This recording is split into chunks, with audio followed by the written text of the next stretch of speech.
a seguirmos as suas instruções, para sermos os filhos que Ele quer que nós sejamos. Misericórdia, porque ainda somos falhos e precisamos da misericórdia de Deus, não é? E a paz foi conquistada por Cristo na cruz do Calvário. Nos tornamos agora filhos de Deus e acesso à sua palavra, que garante também a paz quando a obedecemos. Graça, misericórdia e paz. E é bom ver cada um de vocês consagrando esse tempo a Deus, Ele merece. Vamos continuar estudando sobre a nossa jornada da fé, conhecendo a Deus para andar com Ele, dependendo exclusivamente dEle. Na semana passada nós estudamos sobre o privilégio de conversar frente a frente com Deus e aprender como viver de forma agradável a Ele e como manter os prazeres da verdadeira vida. Seguir a Deus garante qualidade de vida para nós. Adão e Eva, eles tinham um tempo diário com Deus. Deus se apresentava com corpo físico diante de Adão e Eva para terem comunhão com Ele. Um dia nós vamos ter essa experiência também, quando estivermos lá no céu. Adão e Eva foram criados adultos, com inteligência perfeita, mas precisavam aprender com Deus como agradá-lo. O problema de Adão e Eva é que eles aceitaram receber ensino, isso é conhecimento, de fonte errada, confiando no ensino de Satanás através da serpente. A Bíblia afirma que há apenas 2 ou 2 fontes de sabedoria. Corremos o constante risco de sermos enganados por falsos mestres e profetas, mas temos o privilégio de aprender com Deus sobre como viver através dos recursos sobrenaturais que Ele nos tem dado. Hoje eu quero meditar com vocês sobre outro privilégio e outra responsabilidade dada por Deus ao ser humano. Deus criou o homem e a mulher com capacidade de raciocinar, compreender, tirar conclusões e decidir. Por isso, Ele deu tarefas para usar as suas capacidades, para trabalhar para Deus, servindo ao próximo e também a si mesmo. Quero falar um pouco sobre isso. Não planejei. Estudando, Deus me caminhou para esse texto, me fez lembrar essas verdades. Tomou, pois, o Senhor Deus ao homem e o colocou no jardim do Éden para o cultivar e o guardar. Havendo, pois, o Senhor Deus formado da terra todos os animais do campo e todas as aves do céu, trouxe ao homem para ver como ele lhes chamaria. E o nome que o homem desse a todos os seres viventes, esse seria o nome deles. Deu o nome, o homem, a todos os animais domésticos, às aves dos céus e a todos os animais selváticos. Um outro texto que vai nos ajudar a entender como usar esses recursos, Filipenses capítulo 2, versículo 4. Não tenha cada um em vista o que é propriamente seu, senão também cada qual o que é dos outros. A vida profissional, e temos que lembrar que a vida profissional começa com a vida acadêmica, né? Então, estudar também dá trabalho e também é trabalho. Mas a vida profissional também faz parte da nossa jornada da fé. Faz parte do nosso relacionamento com Deus. E quando eu estou falando de profissão, tá bom? Eu estou incluindo aquilo que a Bíblia denomina cuidadora da casa. Porque parece que quando a gente fala de trabalho, estamos falando só com quem trabalha fora, né?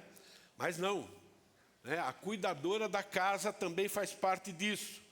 E eu considero, por exemplo, a cuidadora da casa como a profissão mais nobre para as mulheres casadas. Para as mulheres casadas é a profissão mais nobre. Para as solteiras é uma necessidade, não tem jeito, não é? Às vezes vai trabalhar fora e dentro de casa também. Mas eu quero falar um pouco sobre essa questão bíblica da vida profissional. Mas antes disso, nós precisamos orar. Querido Deus, mais uma vez nós louvamos o Teu nome, agradecemos o Teu amor para conosco, ó Pai querido. O Teu amor nos atraiu ao Senhor, Pelo teu amor, ó Pai querido, agora nós podemos conversar com o Senhor, ouvir do Senhor, através da tua palavra, através de estudos, ó Pai querido, e reconhecemos que isso é uma das maiores bênçãos que nós temos. Reconhecemos, ó Pai querido, que as suas intenções para conosco são excelentes, então tudo aquilo que o Senhor nos ensina, ó Pai querido, é excelente, é para o nosso bem, ó Pai. É para te agradar, mas também garante para nós qualidade de vida. Pedimos, ó Pai querido, que o Senhor nos ajude a confiar, ó Pai, na tua palavra, nos teus ensinos, como sendo o melhor para nós.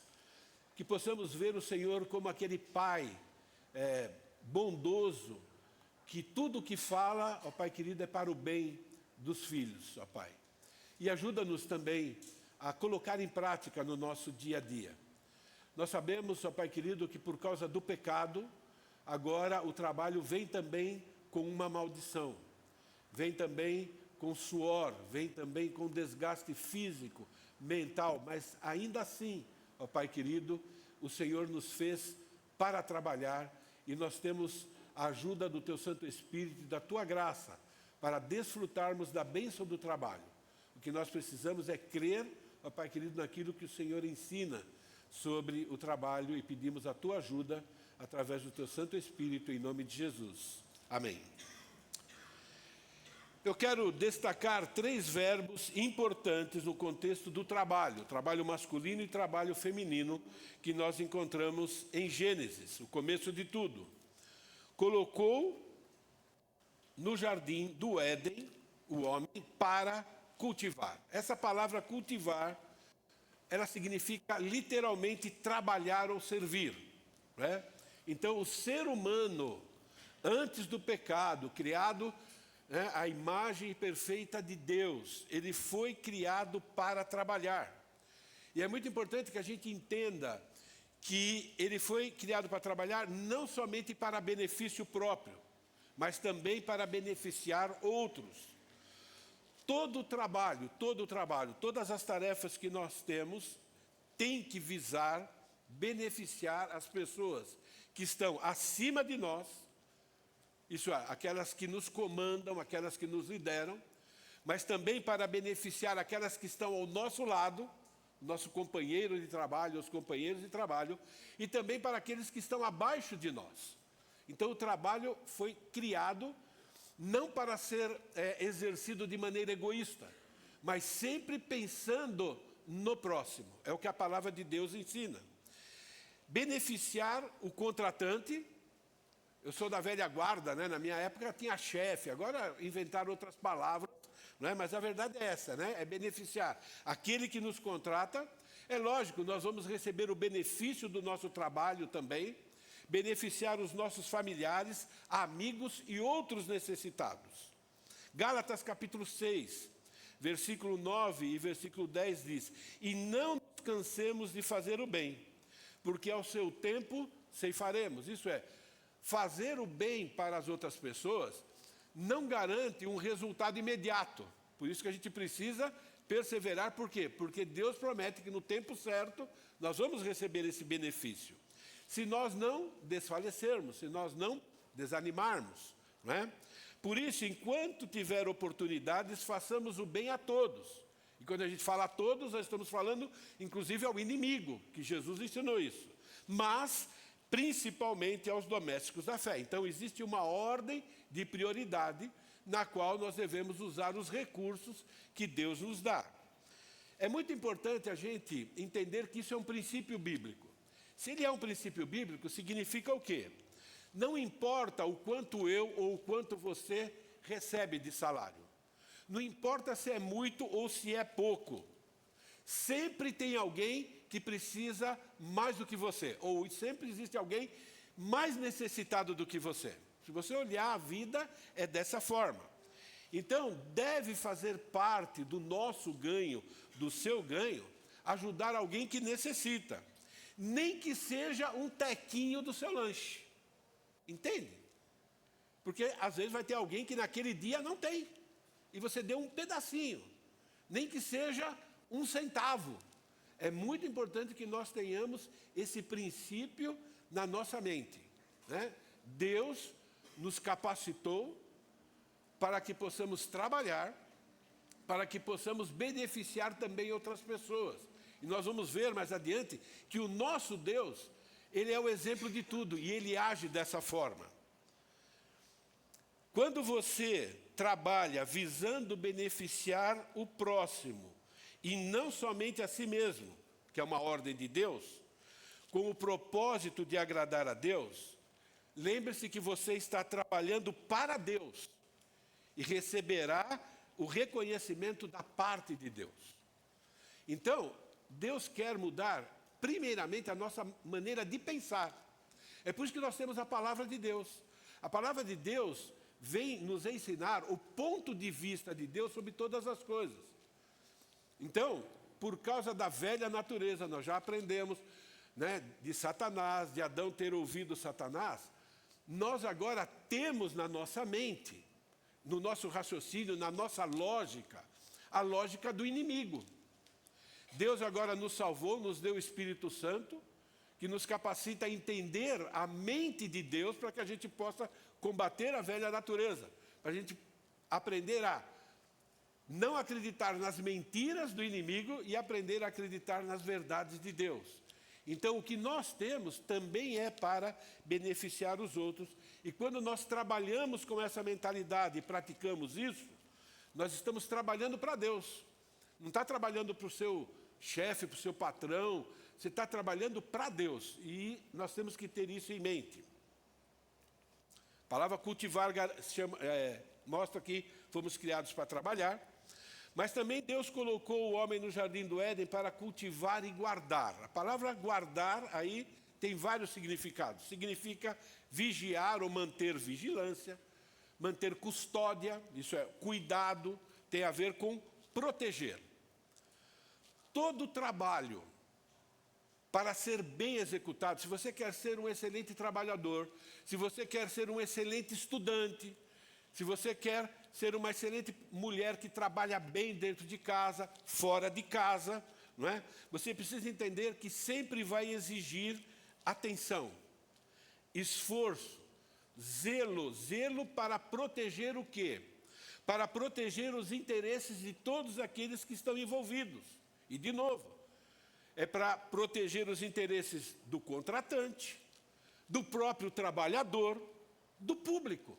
Isso que significa guardar o jardim. Você já pensou, né, por que Adão tinha que guardar o jardim? Bom, para benefício dele. Mas para benefício de quem? Para benefício também da sua esposa, no futuro dos filhos, dos netos. E a Bíblia diz que nós somos todos o quê? Irmãos em Cristo. A gente esquece disso, né? Todos nós viemos de Adão, né, que depois veio de Noé, mas nós somos parentes. E a gente esquece disso. E como cristãos ainda, parentes, graças ao sacrifício do Senhor Jesus. E esse princípio está lá no Jardim do Éden. Deixa eu dar um exemplo, tá bom? Quase todos aqui têm automóvel, ok?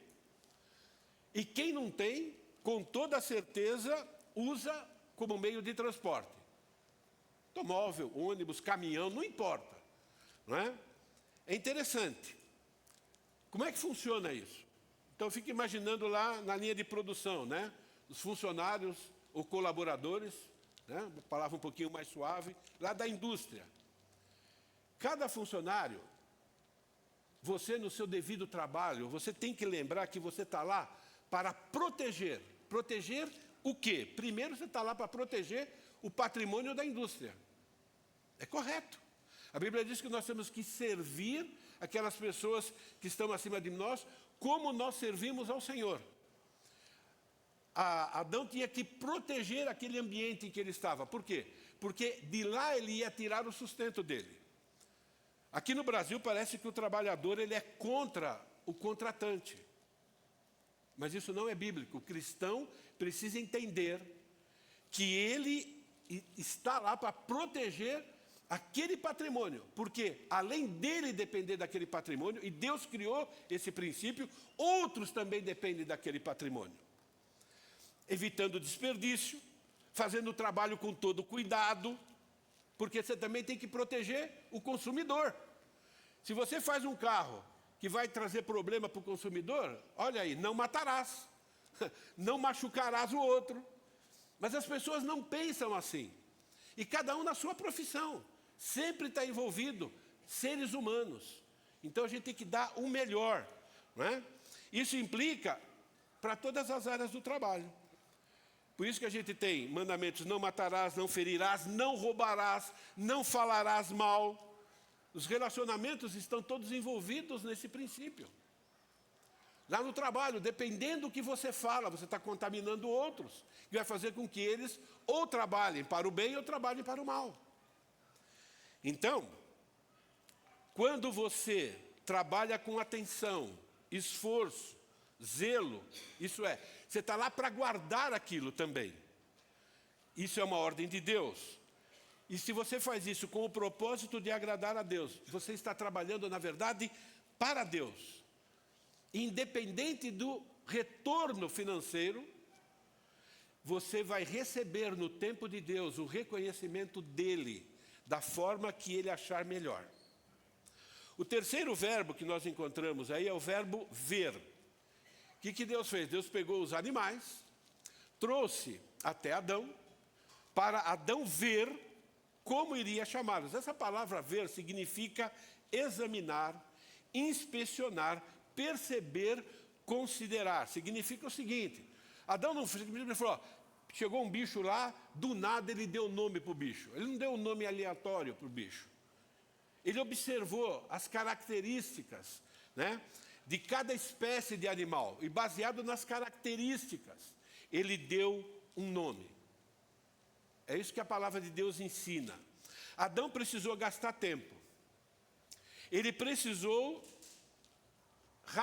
usar o raciocínio para entender a espécie de cada animal. Ele precisou compreender como que cada um se locomovia. Ele precisou ver como é que eles se alimentavam. Ele precisou observar o aspecto físico. Ele precisou tirar conclusões para dar o nome. O que nós aprendemos com isso? Todo trabalho exige e é um exercício de todas as faculdades humanas. Significa o máximo de concentração, o máximo de cuidado para ser bem executado. Trabalhar dessa forma é que Deus diz que um filho dele deve trabalhar para dar, inclusive, bom testemunho e para agradá-lo.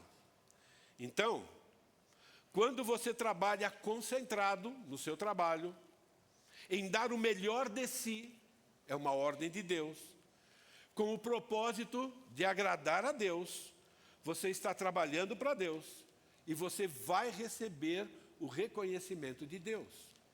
Você percebe como essas verdades são muito diferentes do que é propagado no mundo e provavelmente alguns deles diferentes do que talvez você esteja pensando a respeito do trabalho? Então nós temos aí princípios, e eu quero compartilhar com você os princípios bíblicos sobre trabalho, baseado nesses três verbos, que nós precisamos acreditar, não somente acreditar, que a gente precisa manter na mente, para que a gente possa agradar a Deus, e também para o trabalho ser a nossa satisfação. Nós temos que aprender a ter satisfação em trabalhar. Não importa aonde Deus colocou-nos para trabalhar. Se Ele nos colocou lá, é porque lá é o melhor, naquele momento. Então nós precisamos mudar a nossa maneira de pensar. Agora, irmãos, prestem atenção nisso.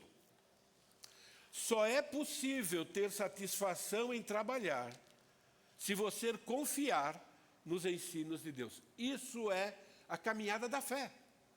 Acreditar no que Deus ensina.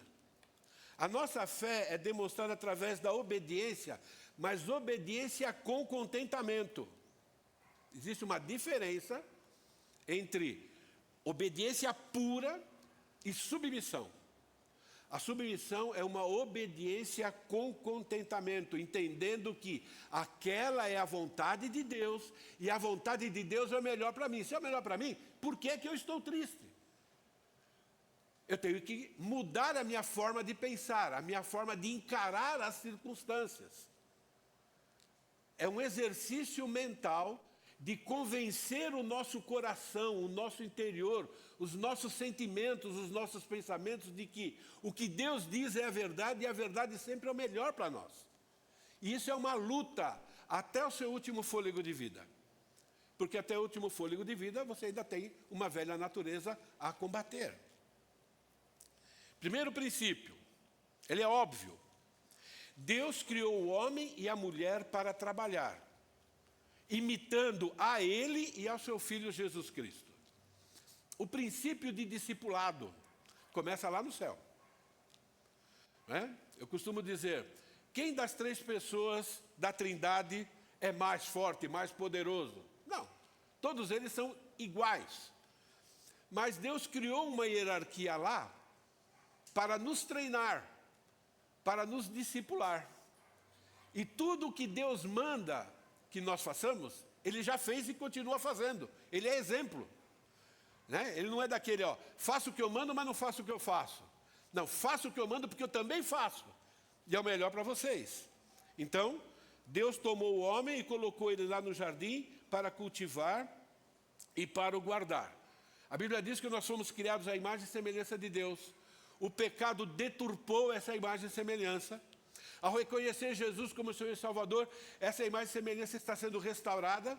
Recebemos o Espírito Santo agora que habita dentro de nós, que nos capacita agora a entrar nesse processo de sermos imitadores de Jesus e de Deus Pai. Por isso, o principal objetivo de Deus ao nos salvar não foi nos livrar do inferno. Isso está incluído. O principal motivo de Deus nos salvar é fazer com que a gente seja igual a Adão antes dele pecar, que é igual a Jesus. Esse é o objetivo de Deus. E é por isso que a gente está aqui no planeta Terra. É por isso que Ele permite na nossa vida coisas boas, mas também coisas difíceis. Entende? E Jesus veio aqui afirmando que Ele é idêntico ao Pai. E Efésios capítulo 4, versículos de 11 a 16, você tem o resumo do motivo pelo qual existe a igreja e qual é o propósito de nós nos reunirmos aqui como igreja e o propósito de haver líderes. Então, ele concedeu uns para apóstolos, outros para profetas e assim por diante. O versículo 12 diz, com vistas ao aperfeiçoamento dos santos. A palavra aperfeiçoamento aí é consertar a nossa vida, ok? Para o desempenho do seu serviço, palavra trabalho. Então a gente trabalha em todos os aspectos, dentro da igreja, fora da igreja, secularmente, tá bom? E também ministerialmente, para a edificação do corpo de Cristo. Mas o versículo central é o 13 aqui. Até que todos cheguemos à unidade da fé. O que é a unidade da fé? É a unanimidade divina. A unanimidade humana, ela pode ser burra, mas a unanimidade divina, ela é perfeita. E essa unanimidade vem através da Bíblia. Então, todo mundo tinha que ter a Bíblia como única fonte de verdade e praticá-la. Então, essa é a unidade da fé. O pleno conhecimento do Filho de Deus, por quê? A fé é Jesus personalizado. Tudo o que está na palavra de Deus, que diz o que a gente pode fazer, o que a gente não pode fazer, Jesus viveu como ser humano aqui no planeta Terra. E ele diz, até que cheguemos à perfeita varonilidade. Seres humanos de verdade. Quem é esse? A medida da estatura da plenitude de Cristo.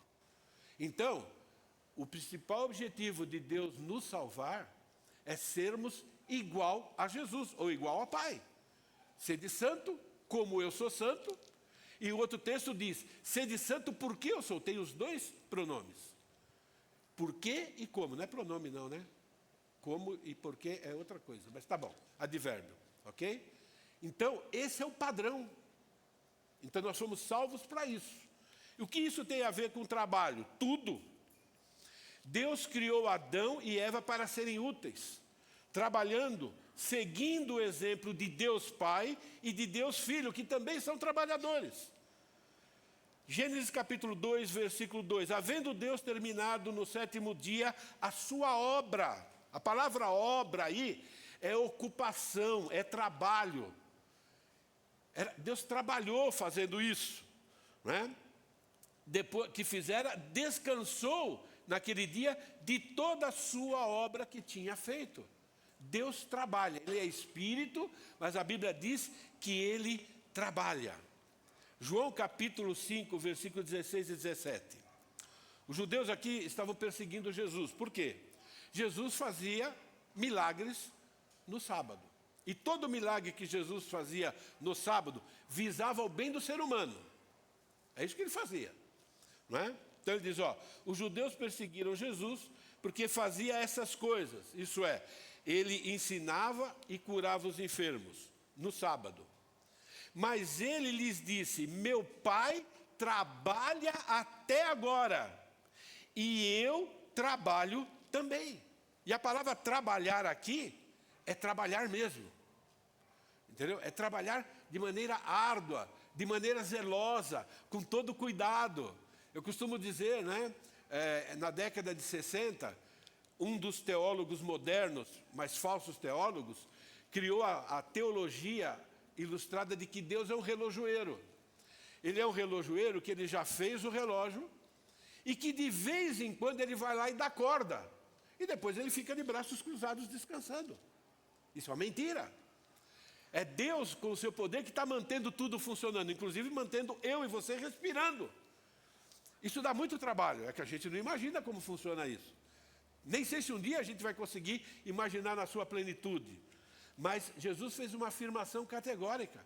Do mesmo jeito que ele estava trabalhando, e ali os discípulos estavam vendo, né, como ele trabalhava, né, até se cansar. Diz, meu Pai também trabalha até agora. E aí ele manda um princípio para todos nós em João capítulo 9, versículo 4. É necessário que façamos as obras, e a palavra aí é trabalho, daquele que nos enviou enquanto é dia, e a noite vem, quando ninguém pode trabalhar. E uma das mensagens, talvez você tenha que pregar aquela mensagem de novo, Luke. Alguns anos atrás, ele pregou uma mensagem mostrando que nós trabalhamos para Deus no nosso trabalho secular.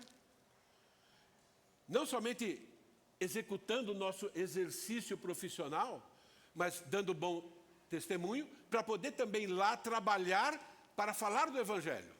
E até ele mencionou, né? Esse tipo de trabalho não tem aposentadoria e nem descanso. A gente vai descansar quando estiver lá no céu, porque lá não vai precisar mais evangelizar. Você lembra disso ainda, Luke? Procura a mensagem, quem sabe pregar novamente para nos lembrar sobre isso, né? Mas nós trabalhamos para Deus. E temos que fazer do nosso trabalho secular um trabalho que é também para nosso Deus. Princípio, então, Deus nos criou para trabalhar, para sermos úteis no lar, na igreja e na sociedade. A nossa velha natureza acredita que trabalhar é algo ruim, infelizmente. Nós não estamos negando que existe a dificuldade de Gênesis 3, mas ainda trabalhar é muito bom. Sei que você pode estar pensando aí na sua mente, né? Porque eu sou igual a você, né? E a queda? Por que Deus tornou aquilo mais difícil? Eu vou falar isso um pouco mais adiante, tá bom? Mas é muito importante que nós entendamos que depois que Deus criou o homem, depois que Deus criou a mulher, deu as tarefas, a Bíblia diz que Deus, ao avaliar a si mesmo, avaliar as suas intenções, ele diz, muito bom. E essa palavra muito bom, ela está no original, tem um superlativo lá. Então tudo que Deus criou e tudo que Deus planejou para o ser humano é muito bom, é excelente. E Deus planejou que o ser humano trabalhe e que ele seja excelente no seu trabalho. Aplicação. Temos que nos convencer diariamente que trabalhar é muito saudável. Bom significa isso. Bem significa isso. Faz bem. E não ser um trabalhador fiel é pecado e vai trazer malefício. O pecado sempre vai trazer prejuízo. Às vezes a pessoa percebe o prejuízo rapidamente. Às vezes vai demorar um pouco mais, mas vai ter prejuízo. Significa que não gostar de trabalhar é pecado. É acreditar numa mentira. Nós precisamos aprender a criar gosto pelo trabalho. Como? Pensando e agindo biblicamente. Não tem outro jeito. De novo, a jornada da fé, o que é? É eu purgar o que está dentro de mim, que eu aprendi, né, do inimigo, da sociedade, e me revestir da verdade bíblica e cultivar aquilo na minha mente. Por isso que Deus manda a gente, em todas as circunstâncias, pensar nas coisas do alto. O que é pensar nas coisas do alto? É pensar nos ensinos de Deus. Irmãos, eu falei isso algumas vezes e vou repetir aqui para inculcar. O processo do pecado, ele começa na mente. Ele começa no nosso cérebro. Ele vai para o nosso pensamento e ele acaba conduzindo o nosso desejo. Cada um, Tiago disse que cada um é tentado o quê? Pela sua própria cobiça, quando essa o atrai e o seduz. Tiago nos ensina que o que cremos ser melhor para nós se torna o nosso desejo. O que você acredita, isso é lógico, né? Então, o que você acredita que é bom para você, agora você vai desejar aquilo. Então, eu preciso agora entender ou coordenar o meu desejo. Eu preciso dar uma informação saudável para a minha mente, para desejar aquilo que Deus deseja. E quando o nosso desejo toma conta, aquilo se torna para nós uma verdade a ser seguida. Qualquer atividade nossa, saudável ou pecaminosa, funciona desse jeito. Eu acredito que aquilo vai me trazer um prazer, que aquilo vai ser bom para mim, aquilo lá se torna verdade para mim. Adão e Eva acreditaram que comer do fruto era bom. Aí começou a desejar aquilo. E agora eles foram atrás daquilo, né? A nossa velha natureza acredita em mentiras, de novo, e precisamos nos livrar dela. Gostos e desejos estão relacionados sempre ao nosso caráter. E todo mundo aqui, agora vocês vão entender, é uma figura de linguagem verdade, todo mundo aqui é mau caráter, porque ainda tem a velha natureza. Estamos aprendendo. O nosso caráter está em formação. Se você não acredita que na sua vida, que dentro do seu interior, existem áreas em que você é mau caráter, você tem um baita de um problema. Eu sou mau caráter em algumas áreas. E eu preciso ser aperfeiçoado em todas. Eu não posso confiar, né, que estou bem agora diante de Deus. Pela graça de Deus eu tenho perdão, tenho restauração, eu tenho a palavra de Deus para me ajudar, mas eu tenho que mudar. Isso é muito importante, não é? E por isso que a gente está o quê? Em constante transformação. Então nós somos pessoas com o caráter sendo transformado. Você está sendo transformado, significa que tem coisa ruim lá. Tá bom. Temos Jesus para tornar as coisas boas, não é? Então, irmãos, nós fomos criados para gostar do que Deus gosta e odiar o que Deus odeia. E você sabe, eu estou apontando um dedo para você, 2 na verdade, né, para cá, e 3 para mim.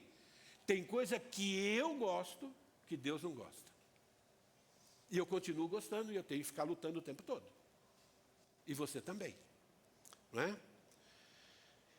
Então, não gostar do que Deus gosta, para gostar do que Deus não gosta, é decidir gostar do que o diabo gosta. É isso. Não é? E, irmãos, nós temos que encarar, inclusive essas palavras. Diabo, Satanás, eles existem. Ou eu estou dentro da vontade de Deus, ou eu estou dentro da vontade de Satanás. Não tem jeito. Olha, eu estou dizendo dentro da vontade, estou dizendo que eu sou. Eu já pertenço a Deus. Mas pontualmente, eu posso estar a serviço de Deus ou do diabo. Pastor Ricardo, um dos meus mentores, Ele tinha uma frase muito interessante, quando ele ia dar um conselho numa área cinza, que é naquilo que é. Não matarás, é fácil, né? Ele falava assim: Pierre, eu não sei se o que eu vou te falar é de Deus ou do diabo, mas eu vou falar e você agora é responsável em tomar uma decisão. É interessante isso, né? Pensem nisso. Irmãos, não gostar do que Deus gosta, e a gente estamos recebendo muita informação do que Deus gosta, e estamos tomando decisão toda hora. Para gostar do que Deus não gosta, é uma decisão. Estou decidindo gostar do que o diabo gosta. E aquilo que gosta, quando toma conta, nós vamos atrás. É o que Tiago nos ensina. Então, faço o que faço porque creio no que creio. A jornada da fé é deixar de acreditar na mentira da velha natureza, que sempre quer trabalhar para Satanás, e adotar a crença, de novo fé, na verdade da palavra de Deus, e obedecer com contentamento a nova natureza que quer trabalhar para Deus. E sempre vamos estar dentro dessa tensão. E Deus diz que Ele nos capacitou a decidir, a escolher, da mesma forma que Adão e Eva escolheram. Então, Deus nos criou para trabalhar.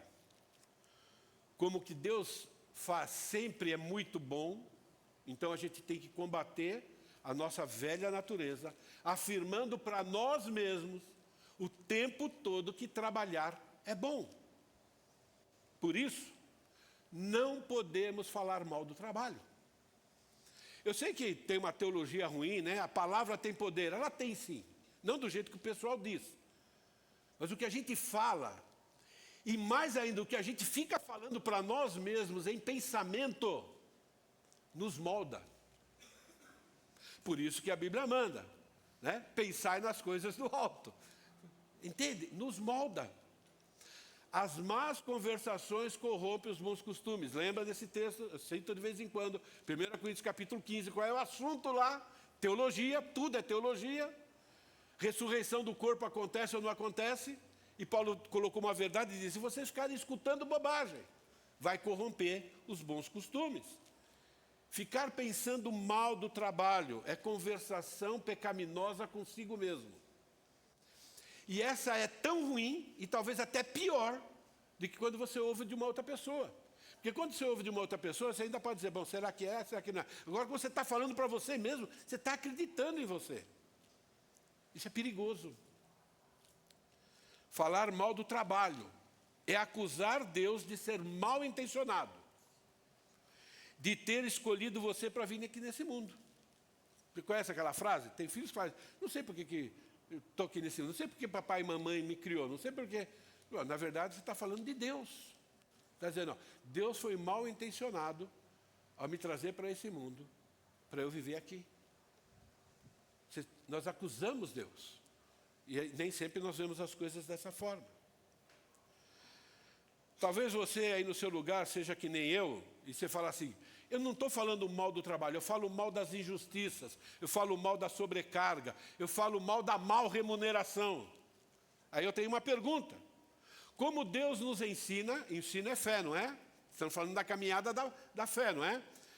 Como Deus nos ensina a pensar e agir no meio das injustiças? Quando você vê uma injustiça, o que Deus manda você fazer diante das injustiças? O que você tem que acreditar? Esse texto todo mundo conhece aqui na igreja. É o princípio de Romanos 8. Todas as coisas cooperam para o bem. Pega Romanos capítulo 8 e você vai ver lá a lista de sofrimento por causa do pecado original. E ele está dizendo todas as coisas. Então as injustiças, todas elas, sem exceção, passaram pela peneira divina antes de chegar até você, porque Deus é teu pai. Ele não quer o teu mal, mas Ele sabe que você precisa passar por aperto. E Ele dá o aperto na conta certa, nem mais e nem menos. E Ele começa bem devagar, porque você entrou na academia da fé agora. Mas à medida que a gente vai pegando mais experiência, o peso vai aumentando, e precisa ser assim. Mas não é peso o tempo todo. É muito importante que a gente entenda, não é? Então, todas as coisas cooperam para o bem daqueles que amam a Deus, daqueles que são chamados segundo o seu propósito. Então, quando você está falando mal do trabalho e das injustiças, você está falando mal de Deus que permitiu aquilo na sua vida. Você está dizendo que Deus é mal intencionado. Tudo é Deus. Então, nós temos que mudar a nossa maneira de pensar. Bom, eu sei que é difícil, não vou negar. Eu sei que é uma injustiça. Ninguém está negando que a injustiça não é injustiça. Ela é injustiça. Mas a pergunta é, o que Deus manda eu fazer diante dessa injustiça? E não vai na sua telha, não. Não vai no seu lógica. Volta para a Bíblia e em cada área ele vai dizer como é que você tem que trabalhar. E no trabalho a gente tem textos claros em relação a isso, que não vai dar para falar ainda hoje. Tá bom? Diante das injustiças, devemos combatê-la na nossa mente e coração, confiando nas verdades de Deus, que sempre produz alegria no meio do sofrimento. Gente, quando a sua vida é caracterizada por tristeza, preocupação, tem coisa errada. Você não está pensando como Deus pensa. Você está acreditando no que o inimigo está dizendo. Olha esses textos de Filipenses.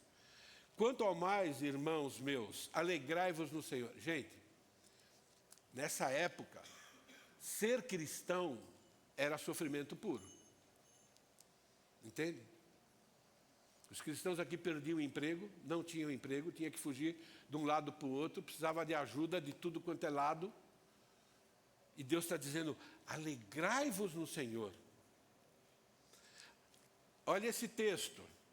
A mim não me desgosta e é segurança para vós outros que eu vos escreva a mesma coisa.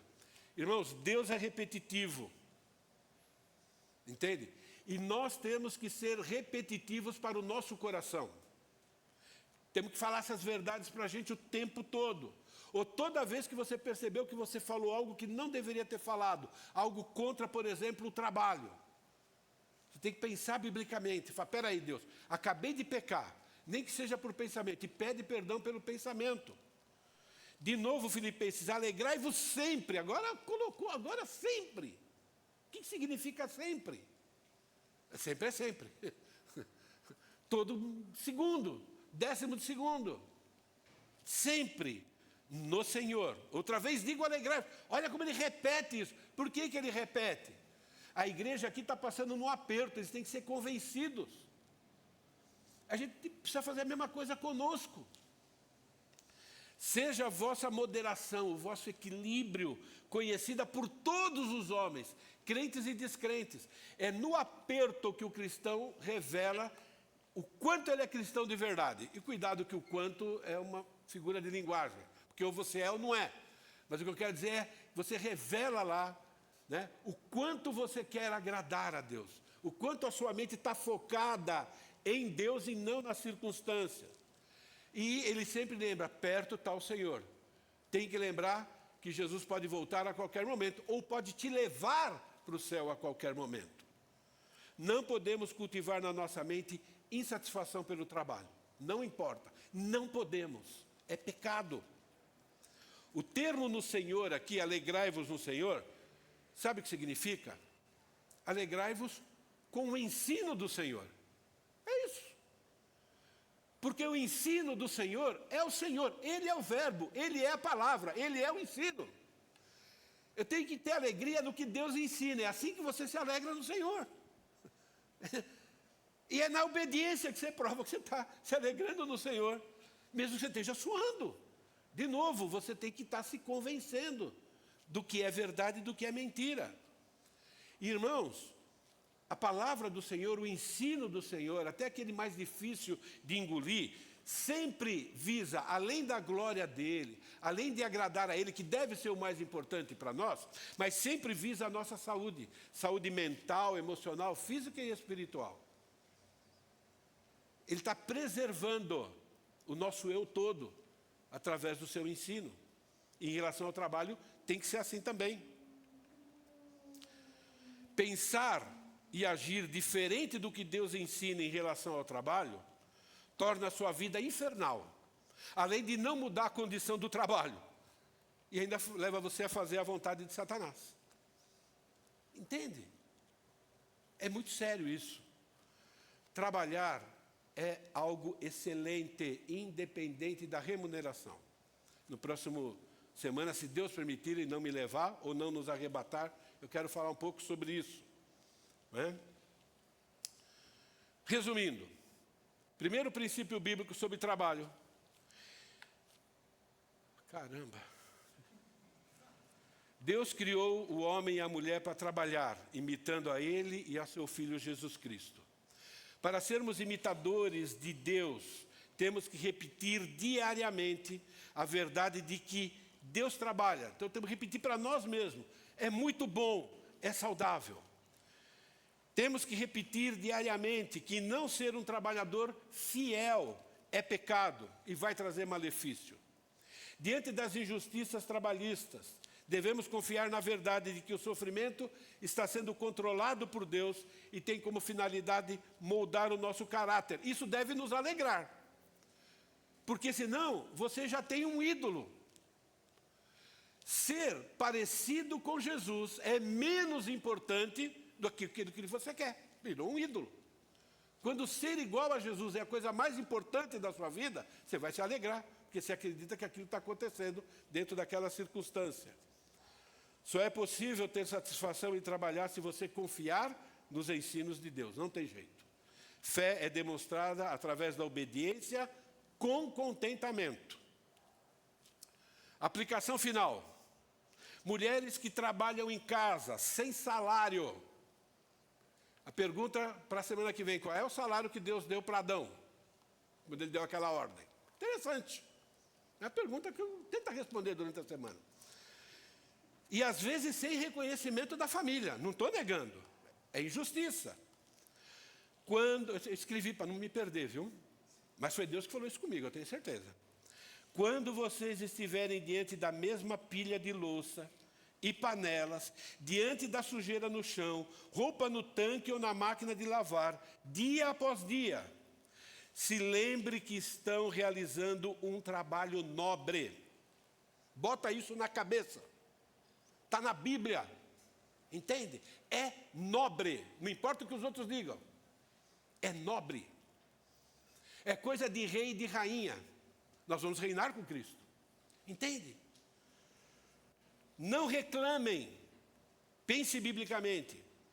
Através das tarefas repetitivas, vocês estão servindo aos propósitos de Deus, honrando a Deus, glorificando a Deus, cuidando do marido, dos filhos, da mãe, do pai, dos irmãos em Cristo e de si mesma. Isso tem galardão nos céus, tem galardão, por estar sendo o quê? Uma esposa, uma filha que está ajudando, uma mulher excelente, usando dons e talentos para agradar a Deus. É isso que você tem que ocupar sua mente. Homens e mulheres que trabalham fora de casa, o princípio é o mesmo. Diante de líderes injustos, liderados preguiçosos ou falhos, salário injusto, condições de trabalho terrível, meio de transporte ruim, não importa. Pensa biblicamente. Deus nos criou para trabalhar. Trabalhar é nobre, trabalhar agrada a Deus. Trabalhar produz saúde mental, emocional, física e espiritual. Quando é feito crendo nas intenções de Deus. Quando feito primeiramente para agradar a Deus, acima de qualquer outra motivação, mesmo que seja motivação lícita. A jornada da fé é a desconstrução das nossas crenças, do tempo da incredulidade, e a construção da confiança, isso é fé exclusiva nos ensinos de Deus. Deus deve ser adorado, exaltado e obedecido também através do trabalho. Vamos nos esforçar mais. 2025 precisa ser melhor do que 2024, para a honra e glória de Deus. Roubei 10 minutos de mim mesmo, vou tentar compensar na escola bíblica, tá bom? De vocês eu não roubei, não. Obrigado, Deus. Que essas verdades, pela Tua graça, pela Tua misericórdia, possa permanecer na nossa mente, através da ajuda do Teu Santo Espírito. E como hábitos, ó Pai querido, leva tempo para serem abandonados. Certamente nós vamos continuar reclamando. Mas pedimos que toda vez que a gente reclamar, pensar errado, que o Teu Santo Espírito nos lembre, para que a gente possa naquele momento pedir perdão ao Senhor e pensar biblicamente.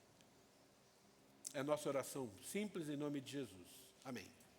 Obrigado, gente.